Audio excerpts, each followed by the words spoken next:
I've been driving Uber in Los Angeles for about 5 years now. I've seen everything. Drunks passed out in the backseat, couples fighting and breaking up mid-ride, even a woman who tried to have me drive her dog to her ex's place with no leash. But nothing has ever shaken me like what happened last year. Something that, no matter how many times I try to explain it, people just brush off as a glitch or a hallucination. But I know what I saw. I know what I felt. And I haven't driven at night since. It was a little after 2 a.m. on a Wednesday. Business had been slow, and I was just about to call it quits when a ride came in. The pickup location was weird.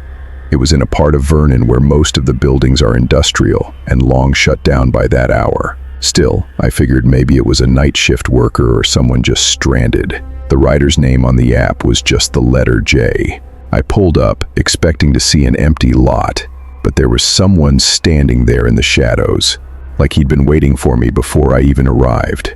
He wore a black hoodie pulled tightly over his head, standing perfectly still under the dull flicker of a busted-out street lamp. He got into the back without saying a word. I gave the usual greeting. "Hey there, how's your night?"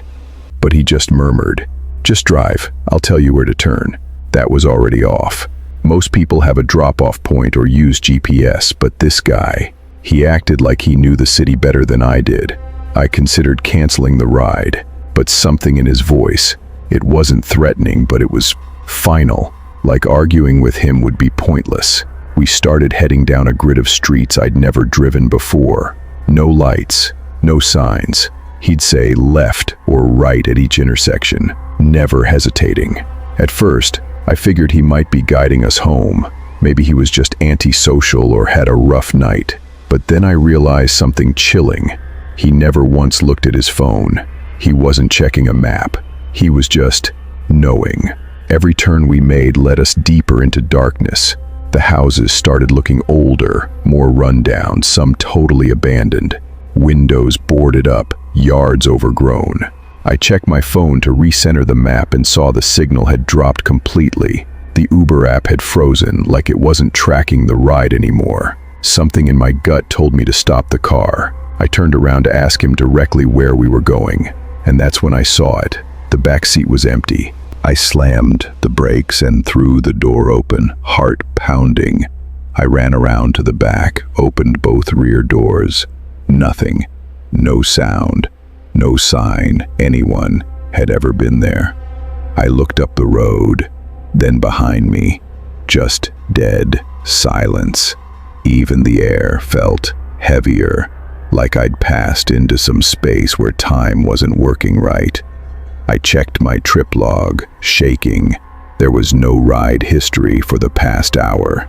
The last completed trip was from over 90 minutes earlier. But somehow, one new destination had appeared in my favorites, a location I had never entered. Just one word underneath: home. I followed it once, during the daytime. It led me to a broken-down house on a street that didn't exist on any GPS. The place looked like it had been abandoned for decades. I never drove Uber at night again. Did you just check your surroundings? Hit like if you did. And subscribe before something checks back.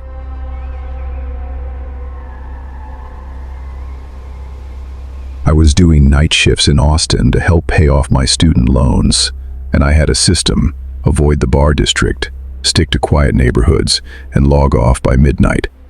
That night, everything felt normal at first.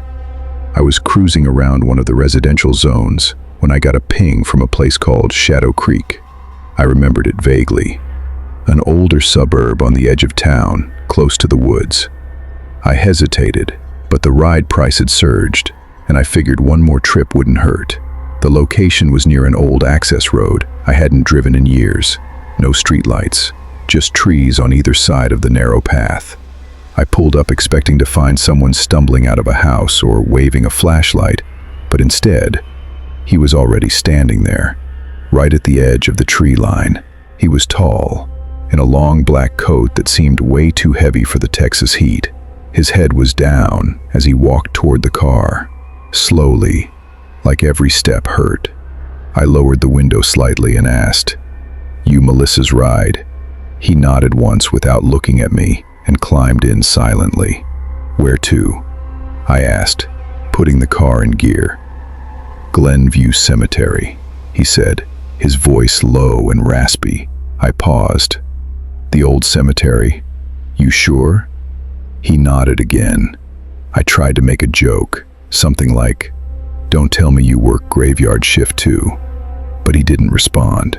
In the rearview mirror, he just stared forward, pale hands folded in his lap, his expression unreadable.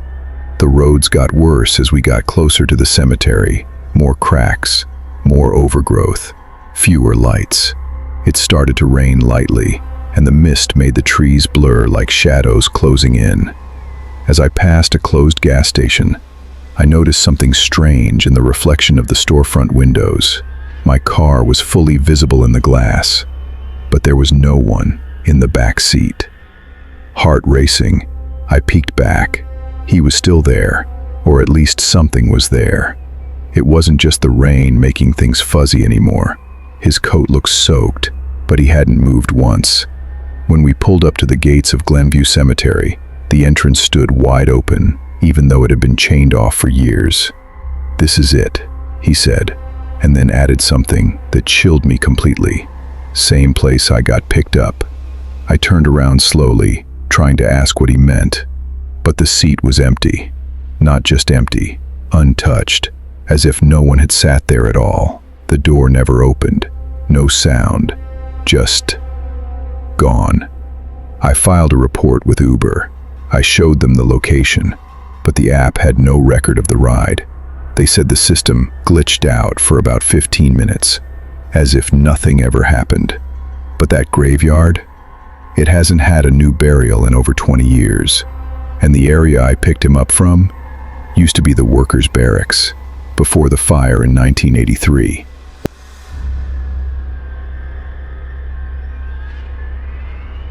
Chicago winters are brutal, but they bring in money.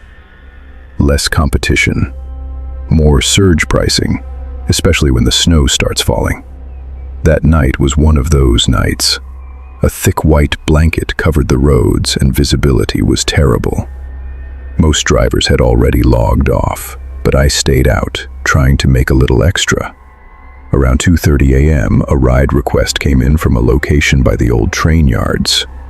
That should have been my first clue. No one ever picks up from there unless they're lost or worse.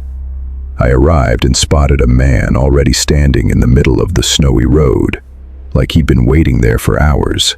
He wore an old-style suit, three-piece dark gray, charred on one shoulder, and his skin was deathly pale, like gray-white, corpse pale. He got in the car without a word, and immediately I felt the temperature drop. I cranked the heater, but it didn't help. It was like the cold was coming from him. He leaned forward after a few blocks, so close I could feel his breath, ice cold, and whispered, "They buried me cold." And I came back cold.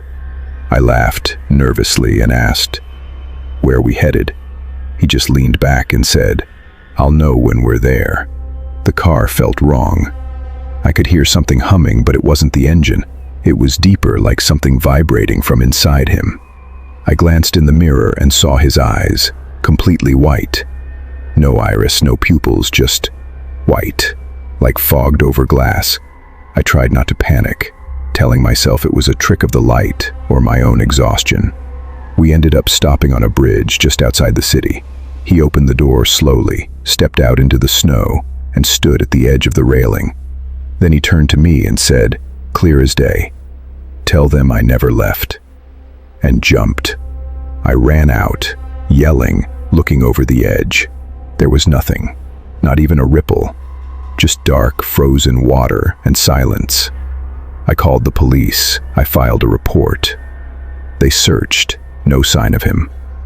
And when I showed them the trip info, there was no record of that pickup at all. The system had glitched, they said. My app had gone offline. But I know what I saw. And the next week, on a driver's forum, I saw someone post a blurry dashcam still, from a different driver, different date. Same bridge, same man, same white eyes. You survived that story, barely. But the next one, it's been waiting for you.